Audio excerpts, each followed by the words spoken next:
You're listening to the Ontos Podcast, where we explore the nature of stories in the pursuit of being and truth. I'm Vaud, And I'm Maq. and our sentience depends on you. Now cue the intro music.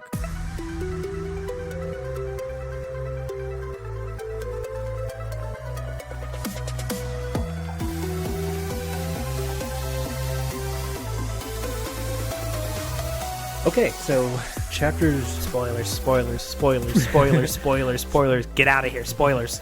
chapters prologue through 5, rated S for spoilers. Yeah, epigraphs included. This is going to be a full-on spoiler discussion of things that me and Mac have noticed in our second read-through with Cosmere implications and just absolutely cool and hair standing up on skin, just moments. So let's get off what we were just talking about. We just did an episode on the epigraphs, so you can hear us read all the epigraphs going up until chapter 5. Yeah, very, very quick, very brief. And, something I noticed that I didn't want to mention during that episode is it does kind of feel like its own little story when you actually read them back to back to back compared to getting them at the beginning of each chapter. It is kind of fun reading the epigraphs on their own. Or at the end. Well, and so one thing that confused me with the epigraphs, that confused me with the world, was when I first read Mistborn, I did not imagine the world as being a dark red sky covered in ash all the time, constantly in dusk, with brown plants. Yeah. I thought the plants were green. Yeah, and that's one of the things that I think you've been doing great for our new listeners as a simple way of being that guide and nudging in a non-spoiler way. You keep reminding them that that's how it looks. And in the epigraph portion, you pointed out, which I think was correct, everything's green. Right. And that's beautiful weird. lands. That's supposed to be weird. And it wasn't until I think even into book 3 that I realized that green plants are weird, because I remember Mare being a thing. I mean, I knew it in the first book, but again, it doesn't jump out to you. It's right. like one of those things like Ruin's earrings, right? Right. It just does not jump out at you. So we had a debate earlier about whether or not this was a Lindy or it was Harmony, and it's pretty clear it's a Lindy. I mean, we had a debate. I mean, okay, I mentioned it for 35 seconds, and then you read it, and then I read it and I went, oh, okay, this is clearly a Lindy. Yeah. So one of the things that I thought was really, this was a hair standing up moment on the epigraphs, was I will have the power to destroy. I will have the power to create. I will have the future of the entire world on my arms. Brandon was just like, hey, by the way, that's how the book ends. Or Era 1. Yeah. Era 1, yeah. And it's funny because Brandon mentions that the death throes or whatever in Stormlight are supposed to have the ending of Stormlight in them. Possibly. Supposedly. Yeah, but this is the thing. But it's subtle. When we get there, we will have an in-depth discussion on those. And again, it's subtle. So this was another subtle, kind of subtle move. I just thought it was funny. He is foreshadowing ruin and preservation in there. Mm-hmm. Moving from the epigraphs for a minute, we talk about building in the ska. So one of the things I thought was kind of far-fetched was how Kelsier becomes the survivor, and that's a huge plot point, and that brings the ska together. But he's setting it up so well, and I missed this early on, that the ska are superstitious and they're very big gossips. So they spread things really fast, and they hang on to superstition really hard. Yeah, he's using that flaw to his advantage here. Right. I mean, a flaw. I mean, it's part of their culture, and True. I missed it. I just missed that on my first read. That that explains really, really well why Kelsier as the survivor gets spread so much that he becomes a major religion. Even through Era 2. I never realized how much Koloss were mentioned in the first book. Yeah, they're just dropped consistently in the first book. A lot. Yeah, and you just didn't. You don't even see them. At one point, they're called brutes that could they'll storm. That happened in our review for this week.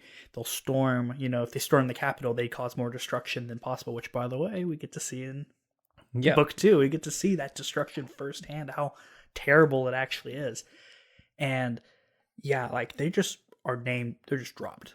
Boom, boom, boom, consistently, and we just never see them.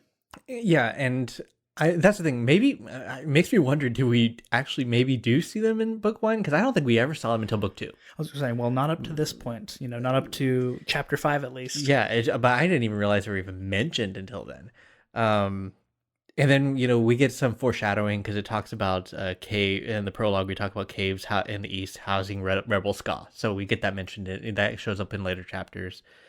I've been collecting the quotes of Reen because I'm convinced at this point that every time Reen is quoted, it is actually Ruin. Yeah, I'd have to agree because at one point, the little bit of evidence you dangled in front of me, dingled in front of me.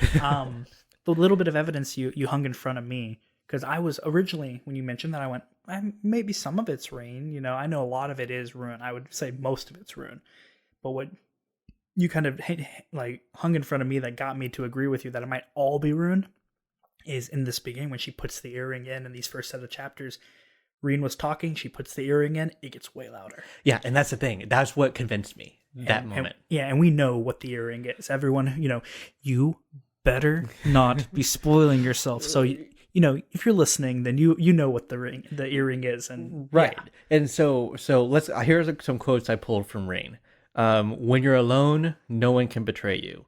Ruthlessness was the very most practical of emotions.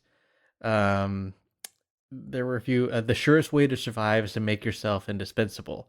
I will have the power. Oh, sorry, that was different. That was one of the things. But these are, initially I was like, oh, well, these are just Reen quotes.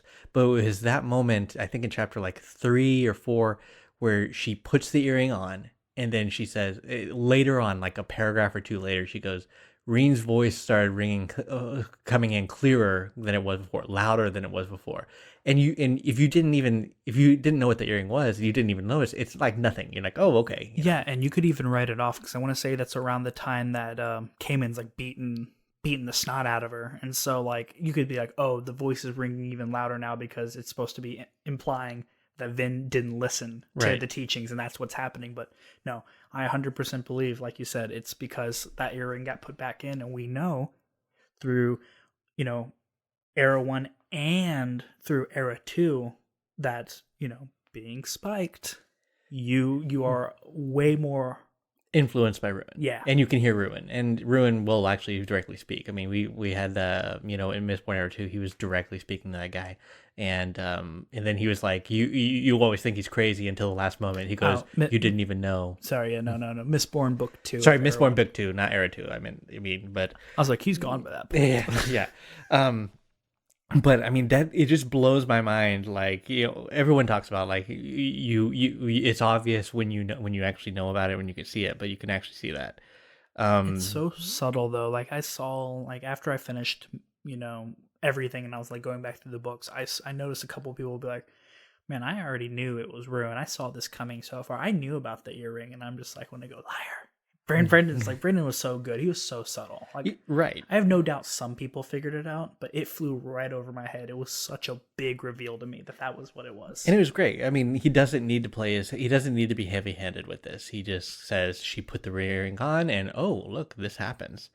No, that to me, not being heavy-handed like plays to like what he talked about in his lectures before. He's mentioned show not tell, and he's mentioned the iceberg effect, right? Where world building is an iceberg effect. You see everything on top, and then below it's completely empty, right? And the whole goal is to world build just enough that the world feels real, but to not overdo it because you don't need to. And to me, by not being heavy-handed, it leads credit, like it gives him like this viability.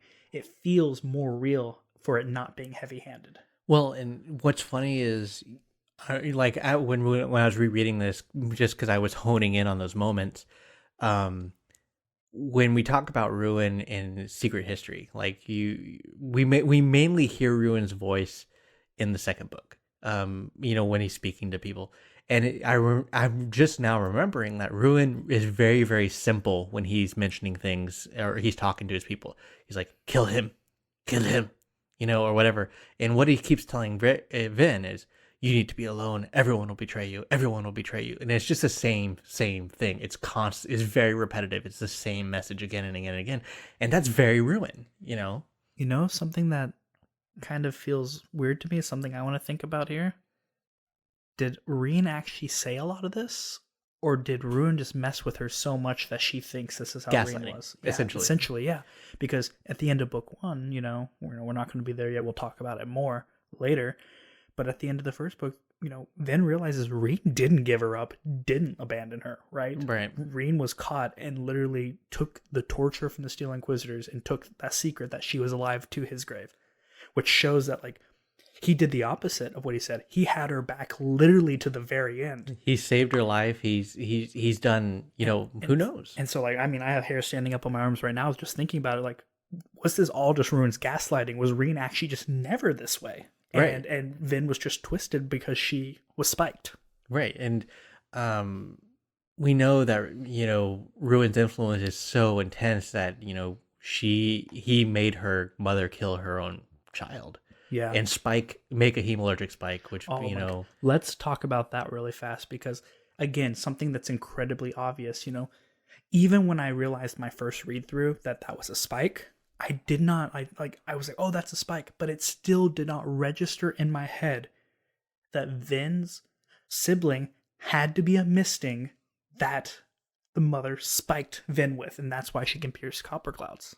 Yeah. Crazy. We'll talk about that again more when it comes up, effect, right? But that's going to be it's really, really, really cool. Let me see here. So we got, he dangles a few things. There were a couple other things I had mentioned. Let me see here. Mother tried to kill her when she was very young, and Reen had saved her. Yeah, we're just trying to go through our notes because we don't want to miss anything. This is, like, again, this read through, this is what makes it exciting. Being able to talk to somebody else and, like, notice all these little things.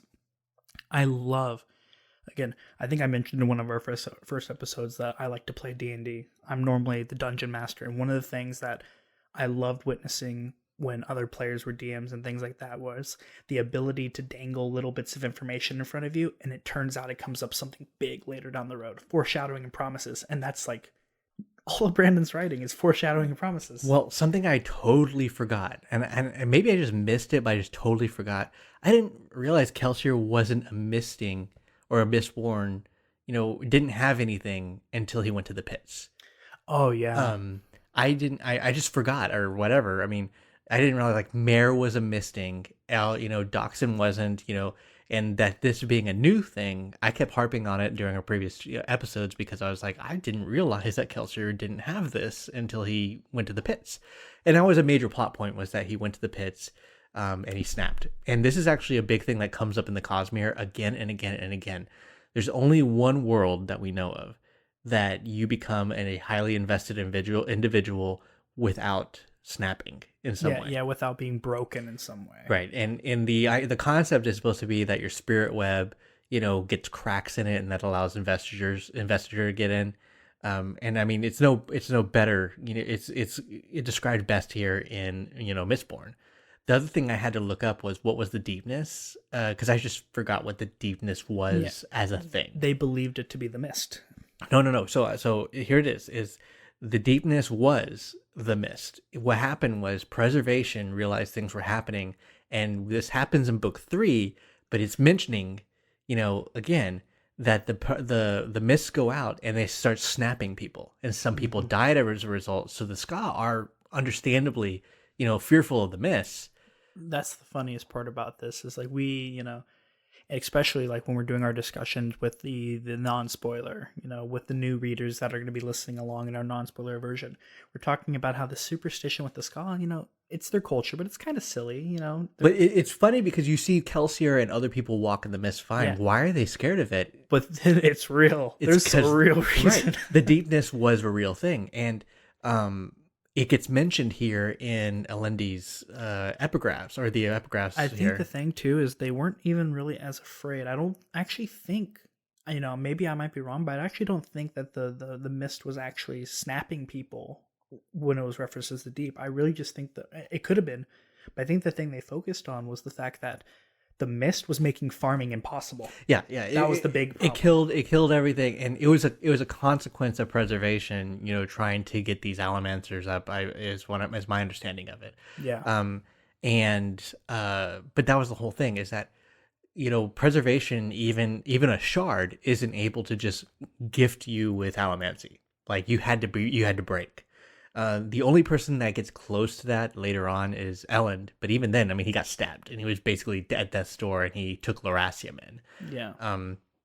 But like, as far as we know, that's the only way you were able to get allomancy without like snapping was taking in Lerasium. Yeah, and I don't think he needed to be stabbed for that to happen too. Yeah, that's my understanding, is that the original Mistborn were like, they were gifts, they were given that. But allomancy, other than that, you had to snap your spirit web or whatever before you could get that in. And so Kelsier actually said, "I snapped in the pits." Yep. Mare died, and that wasn't enough. That it was the pits of Hassin that made it to where he became a Mistborn. No, but that's what I'm saying. Mare died in the pits because, if I remember correctly, and I'll have better thought when we actually get to this point in the book, but I want to say Mare found Atium and gave it to Kelsier because it was Kelsier's last shot. He was going to be, if you came up too many times without Atium, the Taskmaster just killed you. Yeah. And so Mare gave him it, and she said she found more, and she lied. And then she ends up getting killed. She gets killed, and that's when he snaps. Yeah. And I mean, it's really a tragic story when we get to the point of when he realizes, that Mare may not have betrayed him. I really want to revisit that because I remember it as not being a very big deal. So hopefully we'll be able to revisit that. Well, let's get back on topic here, because we're talking about all the fun things we're going to be talking about in future weeks. I want to talk to Marsh about Marsh. We don't. Oh yeah. We don't get much on Marsh yet. Oh yeah, we in a couple of chapters we're gonna get into Marsh. So okay, we'll get into Marsh later. He gets name dropped here, or Sir gets name dropped here. Yeah, Asur. I bought his contract. I was like, oh, okay. Yeah, when hearing the Khandra, that also made my hair stand up. Was talking about the Khandra. Well, so the big talking about the Khandra happens in chapter 6, which we'll be discussing more next week. Yeah. So y'all guys have to understand, Maq is just foaming at the mouth to get to chapter 6 on Monday when we talk about the plan, because the plan is so cool. He starts breaking down the plan. I can't get over talking about chapter mouse. Breeze gets to like mess around with what's his name again? Oh, Eden. Yeah. He messes with Eden, be like, Eden, you don't even want to know what replaced. It's so funny. It's so funny because Eden comes up and I'm like, I don't even remember you. Like he's only a thing here. I mean, wasn't he the idiot that like destroyed all of Kelsier's planning with a stupid attack? Yeah. I forgot. I forgot about Eden. Eden, eat him out, eat. And then I also forgot about Haze Killers. So I guess it's one of those power creep things, because later on, once Mistborns are a thing, then all we care about are Mistborns. Well, it's not even that. Steel Inquisitors. The new Haze Killers, I call them the new Haze Killers, at least once. That's like a book one thing. The new Haze Killers in book 2 were just thugs with dueling canes. Yeah, well, and that was the Haze aluminum Killers. Billets, but I mean, for Era 2, yeah. For Era 1, it's thugs with dueling canes. By the way, this is an honest thing that I actually kind of forgot about. Dueling canes, they're just like hard, like walking sticks. They're batons with like they're basically like long police batons from what I could see. But they don't even have the metal in the center though, because they couldn't. So no, they're just long wood. Yeah, that's what I mean. They're just big sticks, that are designed to like hit people other than swords. I mean, history has shown big sticks work. No, and I'm not saying they're not formidable or deadly or potential or anything like that, but they're not that big of a deal. I don't know. It just seems funny that this is built in the world building, but it's just, maybe is there something in history where they had something like that? I don't know. I mean, war staffs were a thing. Yeah, they were a legitimate thing. Yeah. Oh well, see. I mean, but they had metal. Oh, okay. Yeah. I mean, I think of like warhammers, like when I imagined a warhammer, I think of like these huge things that no one could ever wield. So yeah, but an actual warhammer is just like a hammer with like a really long, like so don't handle. Don't.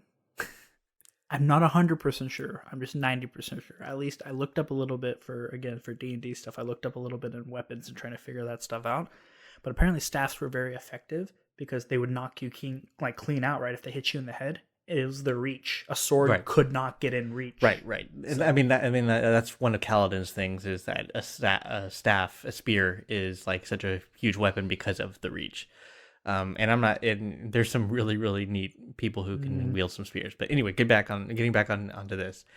Well, what else do you kind of want to talk about spoiler wise with this? Because, like, again, if we're trying to, and we've done a poor job up to this point of limiting ourselves to the prologue to chapter 5, what are the other big things that are spoiled here? Spoiled. Well, Cosmere like implications. big implications. So, I mean, I forgot what high pralines were. Honestly, the funny thing is, when I first read Mistborn, every time someone brought up an obligator, I pictured a Steel Inquisitor. Oh, okay. And I don't know why. I always thought, oh, they have spikes in their eyes, but no, they had the tattoos in their eyes. Yeah. The Steel Inquisitors actually were the ones that were spiked. And what I thought was interesting, and we need to keep an eye on in future chapters, is, you know, it's implied that they are able to pierce copper. Well, not implied. They say they can pierce copper clouds. Steel Inquisitors can pierce copper clouds. And they're supposed to be like really, really good at spotting mistings and things like that. But they get lost whenever they find Ven. Like, and I know that, you know, Ven's she's only burning trace metal, so I'm sure she only gives like a little pulse. You know, probably not really difficult to find. So, oh yeah, with her, when it comes to beginning, I want to say in the future episodes, I want to say when that one Steel Inquisitor actually interacts and follows Ven, that's when she freaks out, because by that point she's had some Mistborn training, right? And so she knows about copper clouds, and then that Steel Inquisitor sticks to her, and she's like, "What the hell?" No, yeah, that's in one of the chase scenes, because they're like running away, and the Steel Inquisitor keeps finding them, and she's like, "Look, I know for a fact we should be away. The only way he could be finding us is by, you know, through Allomancy." But like in this case, when they leave the Obligator's office, you know, the Steel Inquisitor like loses them pretty quickly. But I think that's probably for two reasons. One, Ven is no longer using her finger quotes, her luck, so she's not using that. And two, she's only doing it like a little bit. And then Kelsier like tries to use, I think he tries to soothe the Steel Inquisitor, and then he's like, "What the hell was that?" No, so the thing is, I don't think he loses Ven. I really just think that like I don't think they're following Ven via luck. I think they're just literally going to follow Ven there. But what pulls the Steel Inquisitor's attention is the soothing, right? He goes, Oh, that might be someone just willingly soothed me.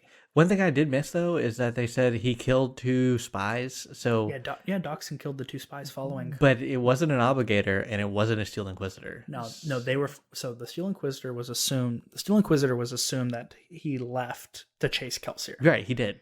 The Obligator is not going to go first, right? Yeah, well, I don't think I that kind of confused me on chapter 3, because I was like, I thought it was the Obligator and the Steel Inquisitor that followed him, but clearly it was 2 other people. Yeah.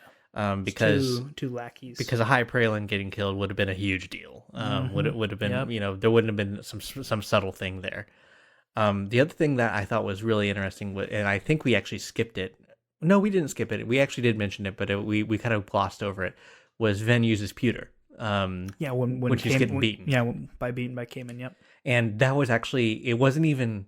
It was just glossed over, but it's just funny rereading it to see that, because you could have totally forgotten about that line, but she does actually say some strength gets pulled into me, or something like that, and she says, like, you know, she gets pulled up and then it goes away, and it's because she burns it so fast.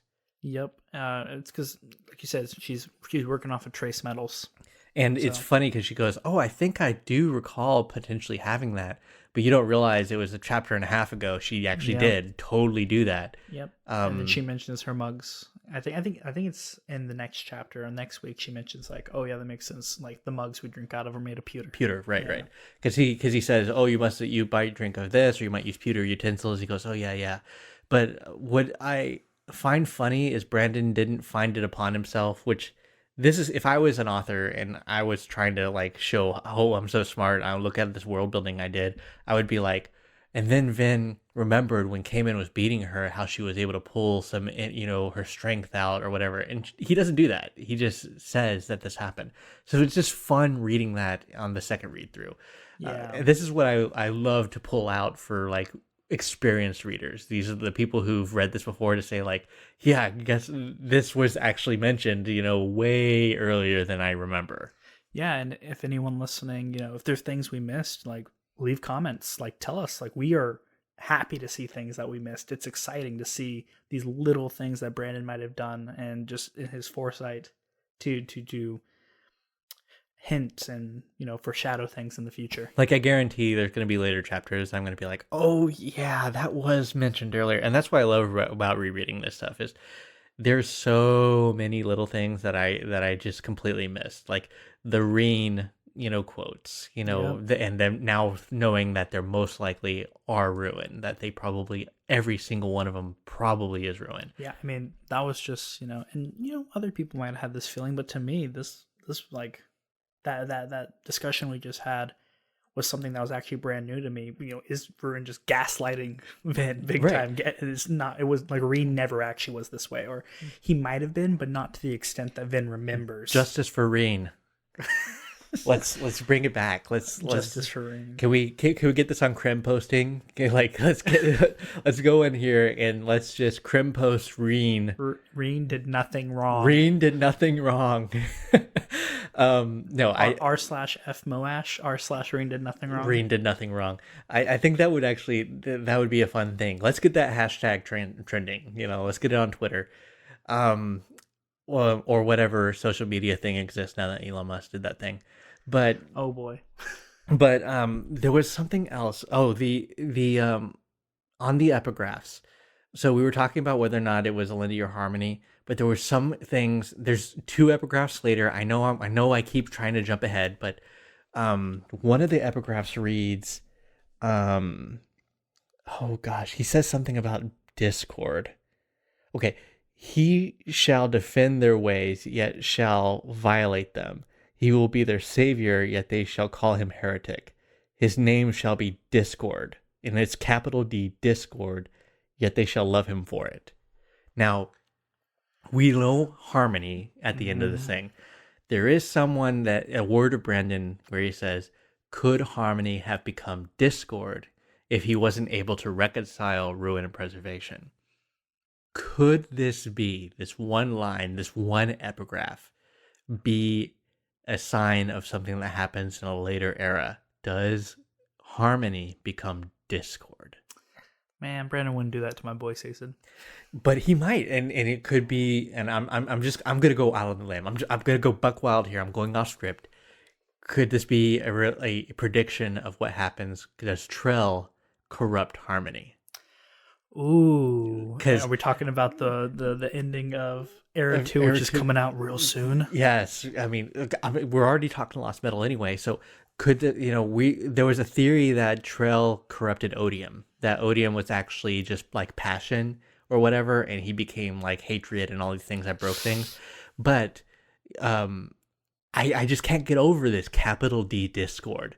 And doesn't that make sense? It makes perfect sense that a shard, maybe a new shard, maybe Harmony gets sniped, or Harmony does become Discord, that Sazed the vessel becomes Discord because of something that happens.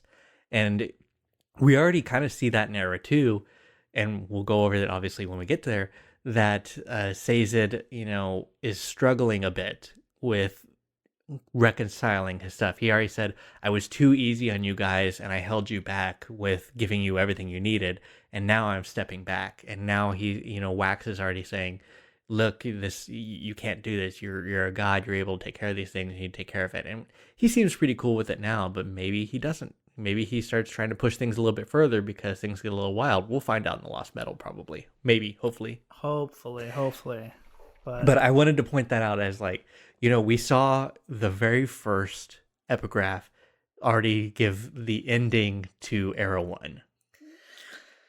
How could the 7th epigraph tell us what happens at the end of Era 2? Are we just going to, and then the 22nd epigraph is going to tell us the ending to Era 3? I'm literally hanging on a single word of the 7th epigraph, and I cannot let it go. Oh, man. I've lost sleep over this freaking thing of Discord, and they will love him for it. Ooh. They'll call him heretic.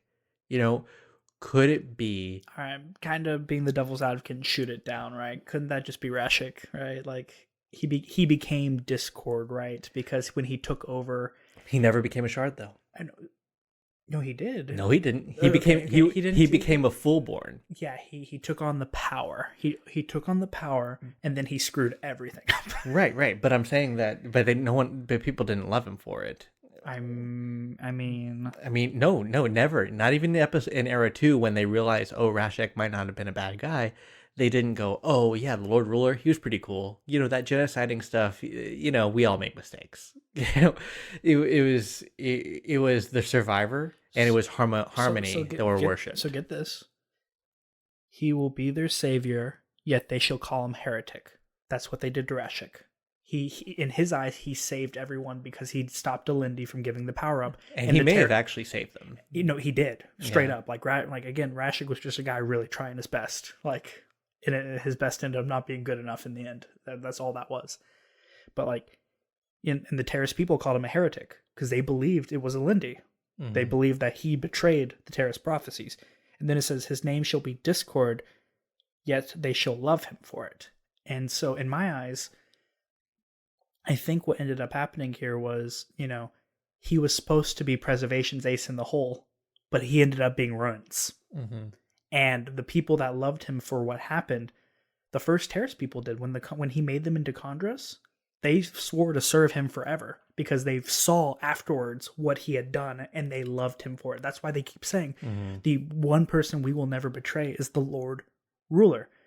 We will not betray Father. And I want to say, like, and when Tensoon's protecting Vin, right? Like, he's saying she's the new contract holder. She's the new first contract because she killed Father. And so we now have to give her the same respect we gave him. And so that's kind of, I'm just being devil's advocate. Sorry, I'm not trying to no. I'm just trying to be devil's advocate here, which that to me feels a lot more likely, but your idea would be way cooler. My idea would be way cooler. The only reason I get a pit in my stomach about it is because I freaking love my boy. Your Sazed's awesome. Harmony's really, really cool. And he shall defend their ways, yet he will violate them. He defends Preservation's goal, which is to prevent Ruin from regaining his power, yet he violates the Terrace prophecies.